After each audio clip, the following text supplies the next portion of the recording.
اچھا، تو جب روپے کی قدر مسلسل گر رہی ہو تو لوگ اپنی بچت کو محفوظ رکھنے کے لیے آخر کر کیا رہے ہیں؟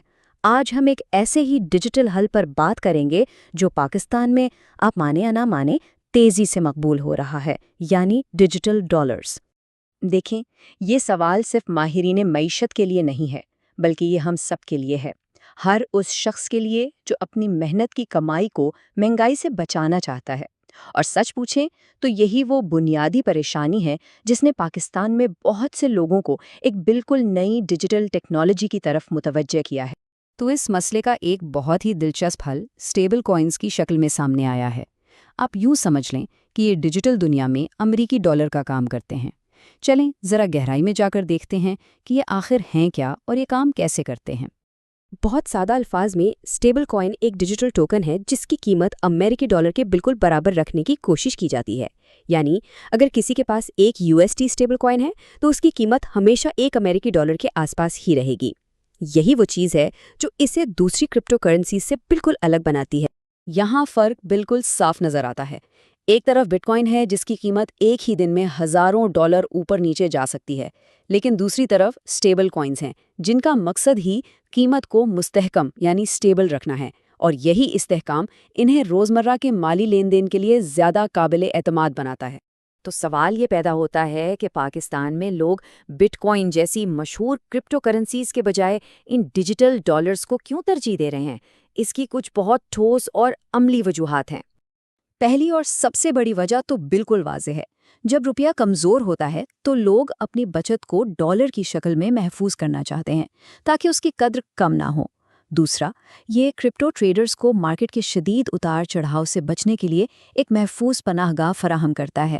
اور تیسرا، یہ بیرون ملک سے پیسے بھیجنے کا روایتی طریقوں سے کہیں زیادہ تیز اور سستا ذریعہ بن رہا ہے۔ چلیں اب دیکھتے ہیں کہ پاکستان میں لوگ ان اسٹیبل کوائنز کو اپنے روزمرہ کی زندگی میں حقیقت میں کیسے استعمال کر رہے ہیں، کیونکہ یہ اب صرف ایک تھیوری نہیں رہی بلکہ ایک حقیقت بن چکی ہے۔ آئیے ایک مثال لیتے ہیں۔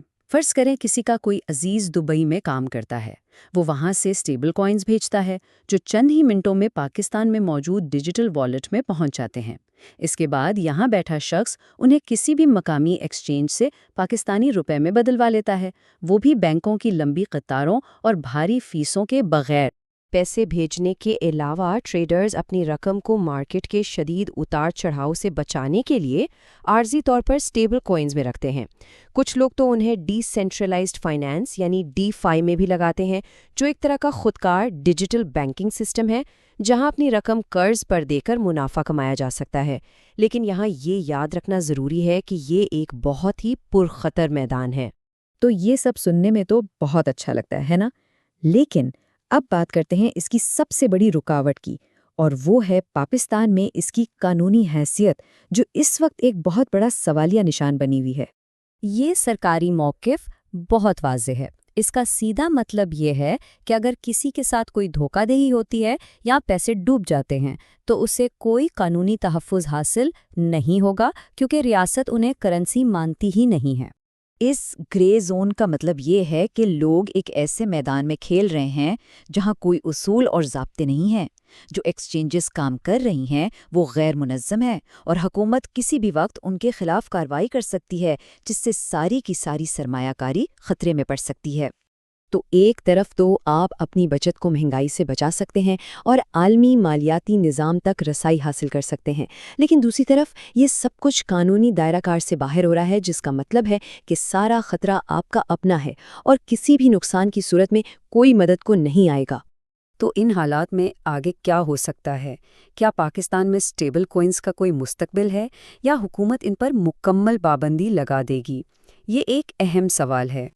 مستقبل کا دار و مدار کچھ چیزوں پر ہے۔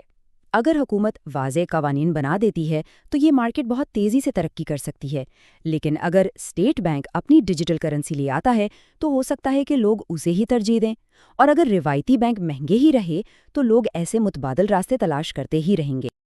آخر میں ہم یہ کہہ سکتے ہیں کہ اسٹیبل کوائنز ایک ایسی تیز رفتار گاڑی کی طرح ہے جو ایک دھند بھری سڑک پر چل رہی ہے۔ یہ آپ کو اپنی منزل تک جلدی پہنچا تو سکتی ہے، لیکن حادثے کا خطرہ بھی ہر وقت سر پر منڈلاتا رہتا ہے۔ اس کا مستقبل جو بھی ہو، ایک بات تو طے ہے کہ ڈیجیٹل کرنسی اب ایک حقیقت ہے جسے نظر انداز نہیں کیا جا سکتا۔ اصل سوال یہ ہے کہ اس ٹیکنالوجی کو ملک اور معیشت کے فائدے کے لیے محفوظ طریقے سے کیسے استعمال کیا جا سکتا ہے۔